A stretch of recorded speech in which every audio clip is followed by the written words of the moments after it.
Bienvenidos a Cruce de Palabras por Telesur. Soy Luis Hernández Navarro y hoy nos acompaña en el estudio Sergio Checo Valdés. Checo, como le dicen cariñosamente sus amigos, es artista gráfico, profesor universitario, promotor cultural, antiguo militante del Movimiento Estudiantil Popular de 1968, caricaturista, y mejor le paro aquí porque si no nos vamos a llevar todo el programa contando su currículum. Muchas gracias. Es también promotor de una iniciativa cultural de largo aliento junto a las comunidades en rebeldía zapatistas en Chiapas, la elaboración de un mural colectivo elaborado hace ya casi 20 años, que finalmente fue destruido por el ejército, el famoso mural de Taniperla. Checo, muchas gracias por estar con nosotros. Muchas gracias a ti por recibirnos.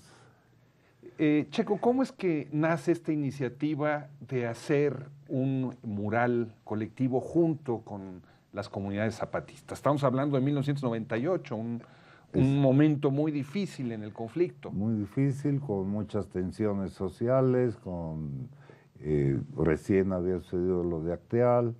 La matanza de 45 personas indefensas y en oración. Por parte de paramilitares formados por el ejército. La PEDIC, o sea, los chinchulines, fueron los paramilitares que hicieron esta masacre, como parte de las represalias del gobierno a la resistencia de los indígenas, ¿no? A la rebelión y a estas cosas. Bueno, eso pasó 4 meses antes de que en una visita como de observador de derechos humanos y como diseñador gráfico, una visita de terreno, las autoridades de la comunidad, las autoridades rebeldes, me dijeron que si los podía asesorar en hacer una gran pintura. Y este es el origen del mural Taniperla, esta solicitud de una asesoría. Estás hablando de una comunidad ubicado en la cañada del río Perla. Del río Perla. Sí, esta está a más o menos 1000 kilómetros de la Ciudad de México, a 83 kilómetros de la ciudad más cercana, que es Ocosingo, y sus caminos en ese tiempo eran muy malos. Han mejorado un poco, pero eran muy malos, y se hacían de 6 hasta 18 horas según las condiciones del camino. En llegar desde la ciudad más cercana. De la más cercana allá, ¿no? Y bueno, estando ahí un tanto por las tareas profesionales, un tanto como colaborador del doctor Paoli en su investigación de la cultura celtal y sus valores, y un tanto por esta solicitud de las autoridades, pues surgió la idea de hacer un mural donde la voz de las comunidades, la voz de la gente de a pie, se representara en él, ¿no? Trabajaron ahí gente de muchas comunidades, en relevos, y logramos crear un mural a partir de las ideas de las comunidades y del propio grupo, en las que no intervenimos, bueno, yo como el promotor, ni otro par de observadores de derechos humanos que estaban muy entusiasmados. No pusimos ideas, había que hacer esto, pues lo hacemos, pero las ideas, el entramado conceptual, el tejido conceptual del mural es comunitario.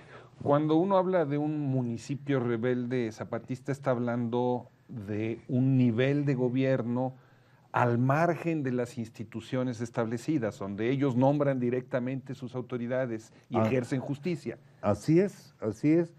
Están basados tanto en los derechos constitucionales como en los acuerdos de la OIT, ¿no?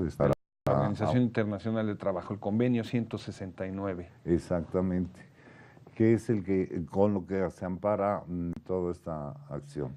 Y esto surge a partir de la rebelión de 1994 de los zapatistas, el 1 de enero, ante el mal gobierno, y no solamente ante el mal gobierno, sino ante el neoliberalismo, al capitalismo neoliberal salvaje que se ha desatado. Fue el día que se abría el TLC, ese día se rebelan los zapatistas, ¿no? Y es una cosa maravillosa porque cambia el discurso, todas las rebeliones que, por lo menos que yo he conocido, más o menos como interesado en los movimientos sociales, no es el foquismo, sino que toman un territorio, han generado, pese a todas las presiones, las provocaciones y demás, han generado su propio sistema de educación, de salud, de comercio, ¿no? De comunicación, y son cosas que antes no tenían, antes del 94 no tenían. Chiapas, como otras regiones del país, es como el sótano del subdesarrollo. Son muy pobres, son los más jodidos por la economía, ¿no? Y esto los lleva a la rebelión. Nunca han sido tranquilos tampoco. Tú llegas allí entonces en el marco de este proyecto del que describes con el doctor Paoli sobre la cultura celtal, ¿no? ¿Ellos tenían ya experiencia en el área de la pintura?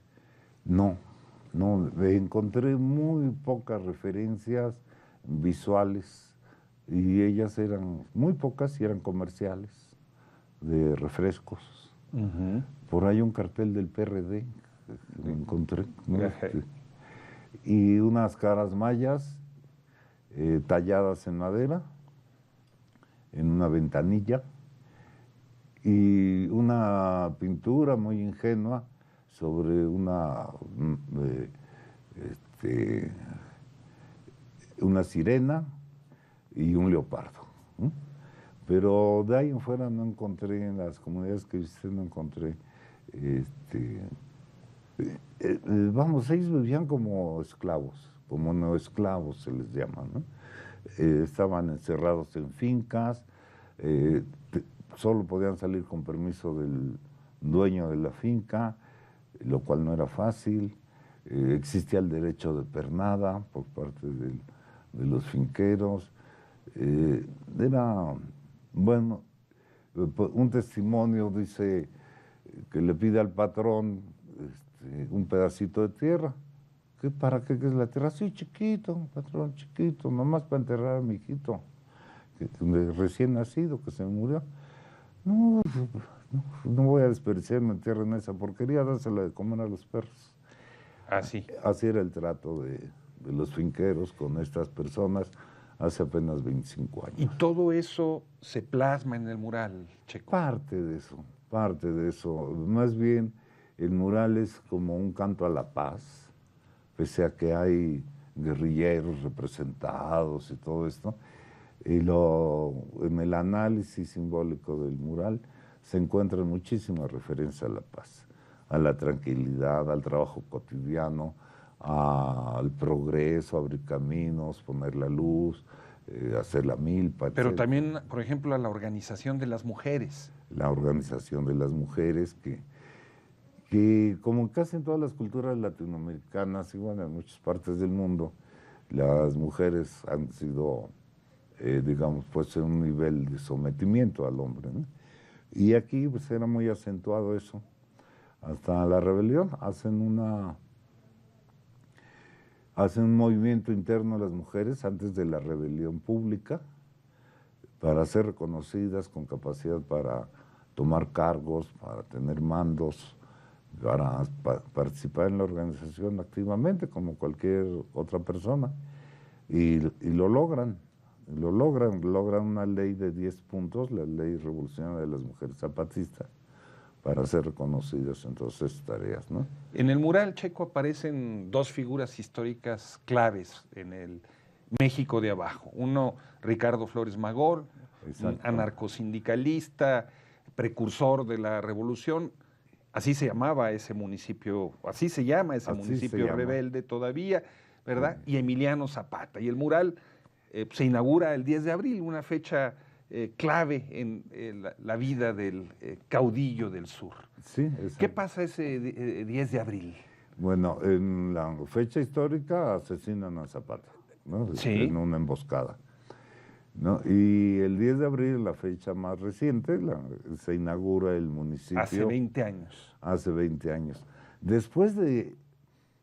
los zapatistas guardaron, después de la traición del Cedillo, que le llaman así. El 9 de febrero de 1995, cuando en lugar de negociar con ellos los quieren apresar. Sí, los quieren aprender. No lo logran, ¿no? Los zapatistas guardan silencio, un tenso silencio muy molesto para el gobierno. Anuncian en noviembre del 95, anuncian la creación de 32 municipios autónomos, amparándose en la Constitución y amparándose en los acuerdos internacionales, y vuelven a guardar silencio. Y es hasta 98, el 10 de abril, que se inaugura el primero de los municipios, ¿no? Públicamente. No es que ya estaban organizados, nada más se dan a conocer públicamente el primero, y es donde para ese primer municipio es que se hace el mural. Estábamos en la inauguración, los discursos, la fiesta, etcétera, y pues nos avisan que se prepara un operativo contra la comunidad, y bueno, llega el operativo, muchísimas personas, 1,200 efectivos entre policías y militares contra una comunidad de 170, 180 familias, ¿no? Excesivo. Y hubo pues destrozos, quemaron lo que habían hecho los zapatistas, un auditorio, la cocina comunitaria, los templetes, y hubo saqueo. Y el mural fue destruido también. Y entre ellos el mural fue hecho pedazos. ¿Era muy subversivo? Yo creo que era subversivo simplemente porque un mural contiene información, que es como lo tratamos nosotros, es un medio de comunicación. Tiene información importante para la comunidad, para verse a sí misma y para mostrarse a los demás. Y su importancia adquiere mayor dimensión en una sociedad ágrafa, en una sociedad con un alto índice de analfabetismo en castellano, ¿no? ¿Te parece, Checo, si vamos a una pequeña pausa? Perfecto. Y a ustedes, amigos, amigas, los invitamos que continúen con nosotros en este cruce de palabras. Volvemos en muy breves instantes.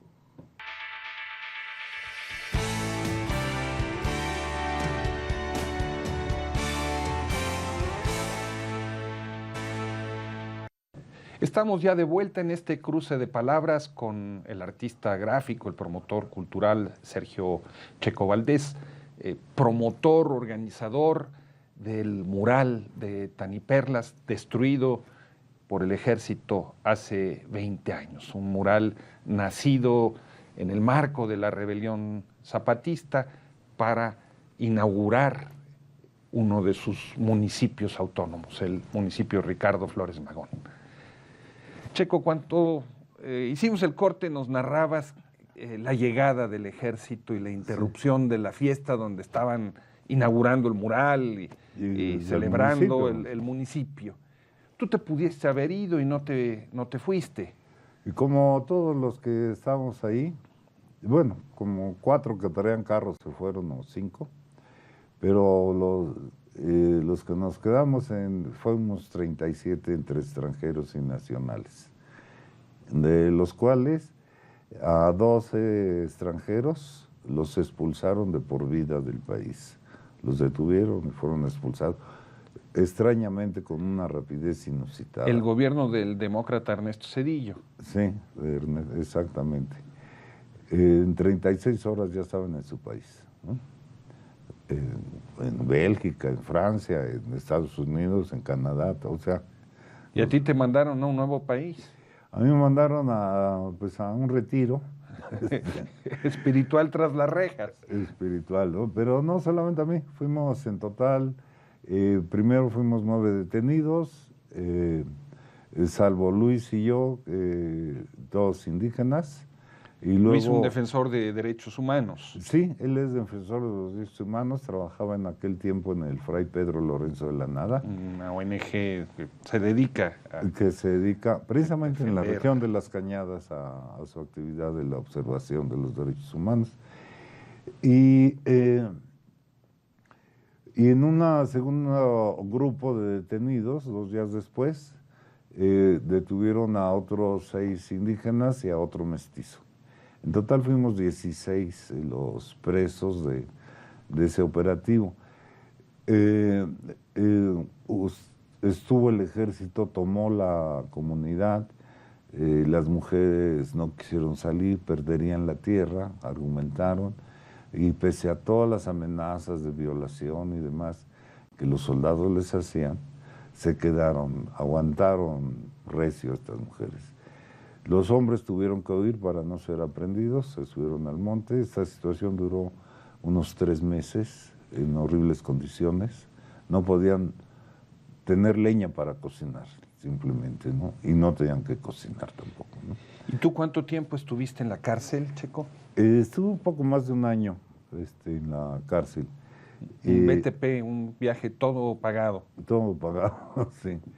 No, fue muy, muy importante nuestra permanencia en la cárcel,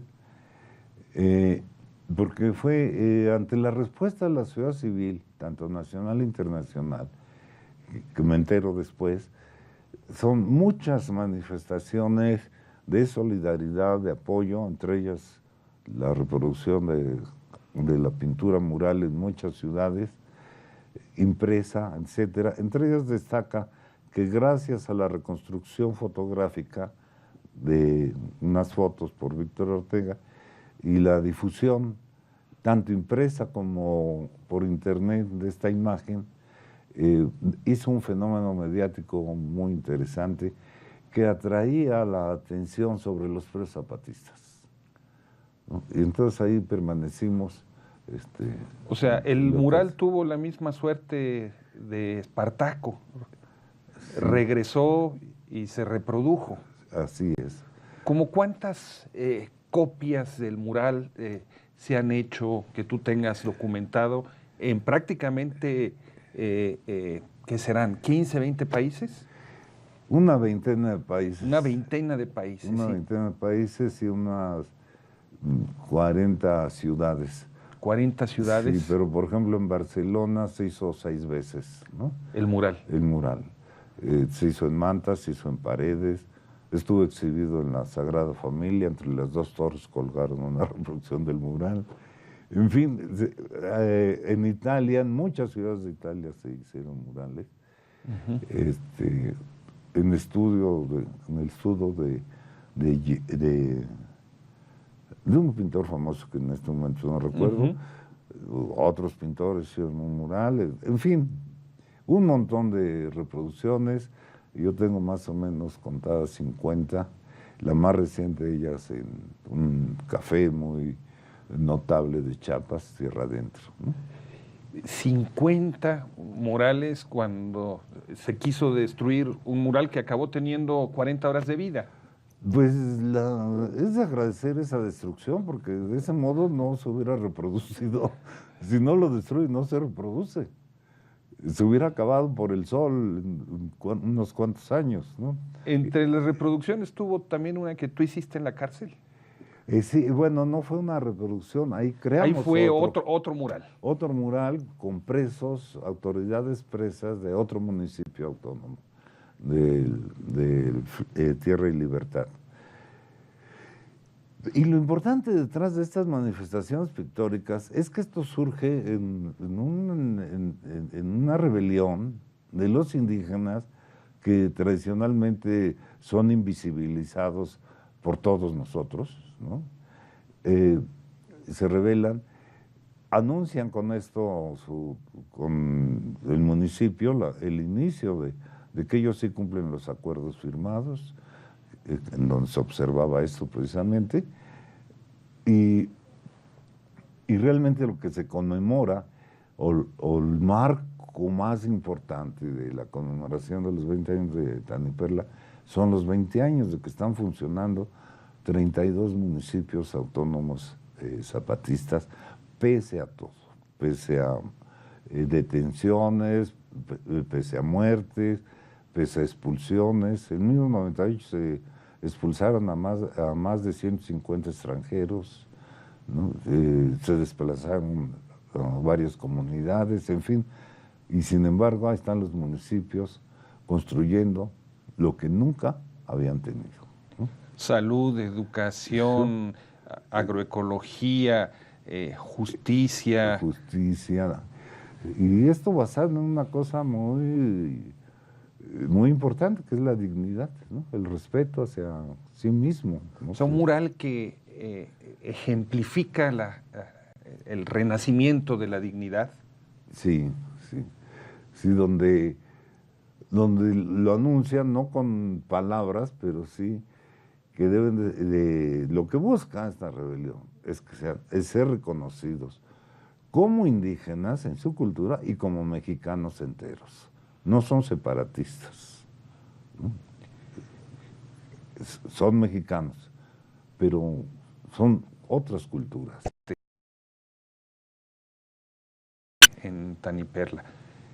Se ha extendido también a otras comunidades. Sí, así es.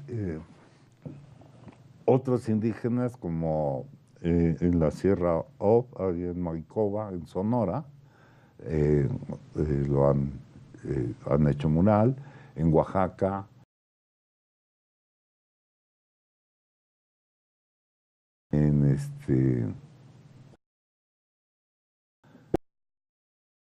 pero no solamente los indígenas, también la multiculturalidad. Y hemos hecho murales en el extranjero con grupos multiculturales. En Alemania, por ejemplo. En Alemania, sí, en Canadá, en Estados Unidos. Incluso hay grupos en Santana, Estados Unidos. Hay un grupo que sigue produciendo murales. En el Museo Regional del Valle de Juárez, una compañera creó 7 murales. Encantado el director del museo de pintar murales, y todos con la comunidad.